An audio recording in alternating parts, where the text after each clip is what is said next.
absolute no-no, but the way the game's played now, throwing it makes sense. You just have to be careful when you put it in the air. So not quite a 1st and goal. It's 1st and 10 from the 10. Trying to shake off the interception from the last drive. He'll look to throw. The quick slant caught. And just shy of the goal line as he's out of bounds right at the 1. That one good for 10 yards. And it'll be 2nd and very short.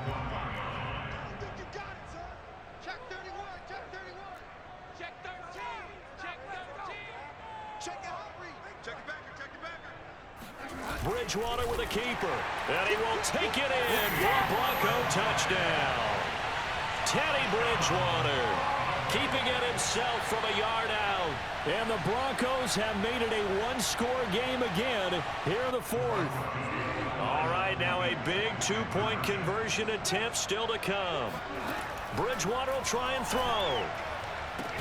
And this is caught. They got it. And that could be an important 2 points. It gets him back within a field goal.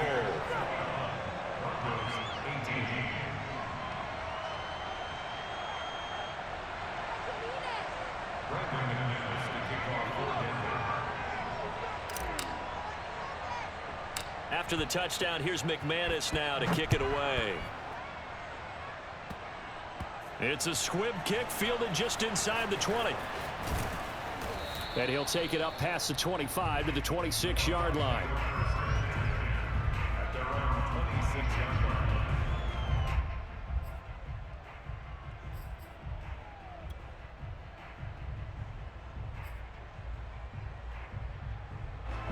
The Bucs offense set to begin their next possession. Another important 4th quarter series coming up. That last INT helping to maintain their slim advantage. And he'll work this forward for about 3 at 2nd down. And now the Broncos will burn another timeout here. That's going to be their 2nd. They'll be left with 1 more plus the 2-minute warning. And we'll be back. They'll try and run some clock here as they keep it on the ground. Looking for a seam, but finding none. He'll get back to the line of scrimmage, and that's it. No gain on the play, and it's going to bring up a 3rd down.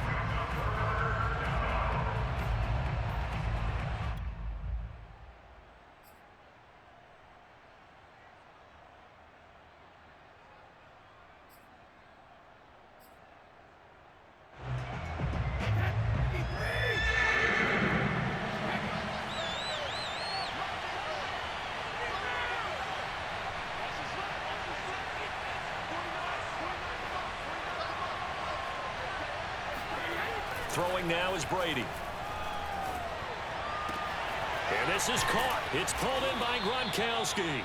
And he'll be taken down, but not before they work it across midfield.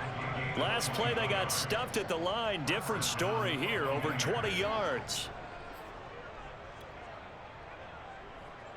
And not totally home free yet, but it's looking good as they come up 1st and 10. 3 points separating these two sides with 2 minutes left to go in the 4th.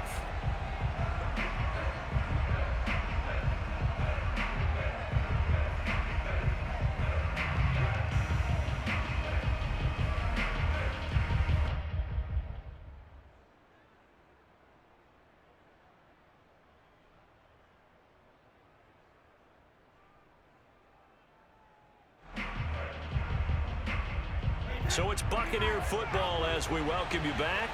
They've got a 1st and 10 as they look to try and finish this one off. Well, the jet sweep, this is Godwin. And I think this defense knew what was coming as he is smothered behind the line. A loss of a full 3 yards, and now it's 2nd down.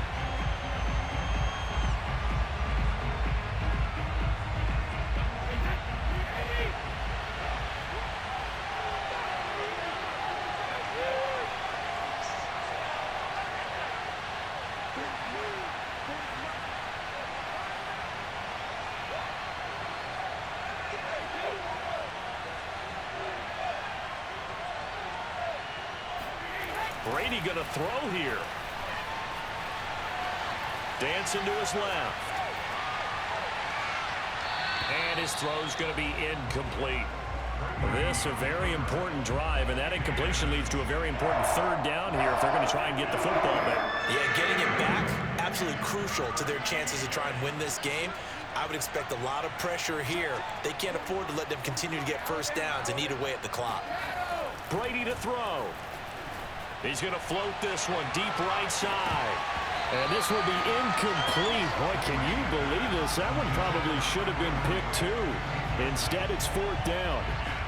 Well, when you've got a tight end who can run, you've got to give him a shot to unlock the defense. Want to see what they can get, taking the big shot downfield. That one winds up incomplete.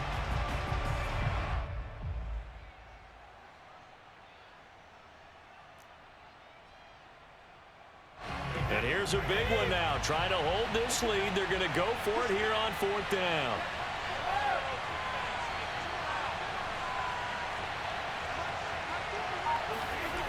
Now Brady.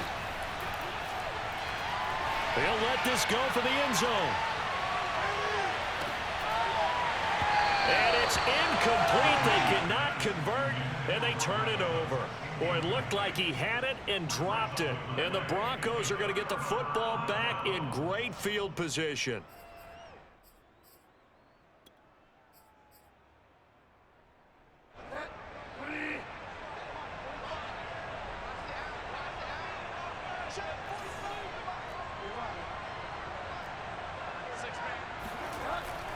Now a 10th carry for Melvin Gordon.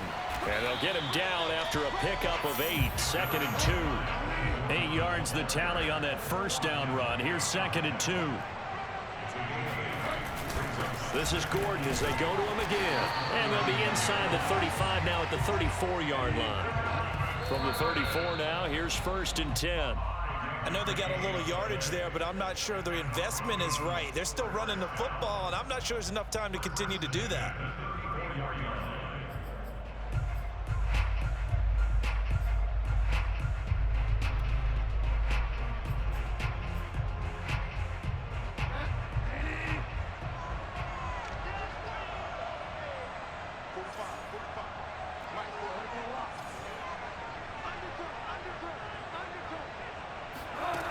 Bridgewater. They'll set up the screen. This is Williams. They do get a couple, but they'll be left staring at a 3rd and 8 coming up.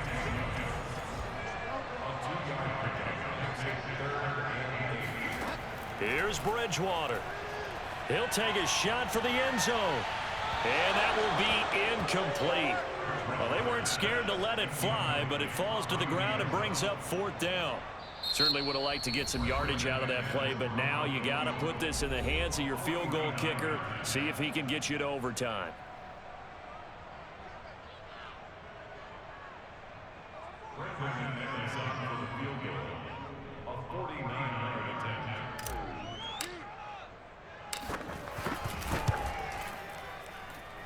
And his kick is indeed good. And they will tie this game here in the final seconds. So a money kick there in the final seconds. And now, barring any hijinks on the kickoff here, partner, I think you and I, we're going to settle in for a little overtime. And I wouldn't have it any other way. This has been a dogfight all through regulation. No reason to think it won't continue in the extra period. So 4 quarters wasn't enough, and we are off to overtime. Don't change that dime. And here in overtime, if the team that receives the ball scores a touchdown, it's over. If they don't, we can still have some more football. That's exactly right. If they go down and kick a field goal, the other team gets a possession to either match it or score a touchdown to win the ball game. If both teams kick field goals, the next team to score wins. But if the receiving team throws a pick six or fumbles the ball and it gets picked up by the defense and they score, the game is over at that point. So a tie ball game here as the kick's away. And as we see so frequently here in Colorado, that one over the end line, so it'll come out to the 25.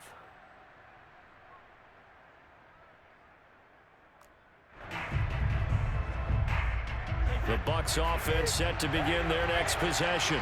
They control their own destiny here. They have the football in overtime. Obviously, a touchdown would win it. And I think teams around the league are still adjusting to the idea of going downfield, scoring a touchdown wins the game, because they were used to just going downfield and trying to get in field goal range to win a game.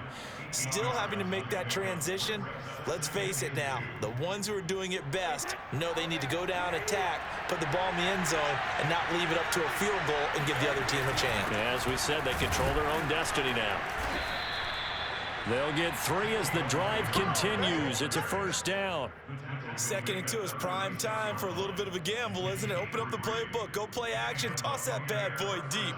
But in this situation, go ahead and give it to your back. Let him pick up a first down. Keep the sticks moving.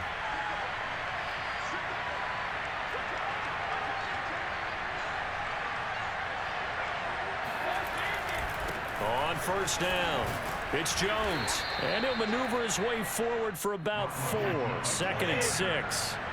The run got 4. Now they deal with a 2nd and 6. They'll go again to Jones. And he'll push this forward only to about the 42-yard line. Just not a whole lot of room to operate there on that carry. No, not at all. They did a really nice job staying in their proper places and not allowing any lanes to open up. It's 3rd and 4. Big play here, trying to keep this opening drive of overtime alive. A give to Jones. And this effort won't be enough as they rally up to stop him a couple of yards short. So a big move here, playing to win in overtime. They're going to go for it on 4th down.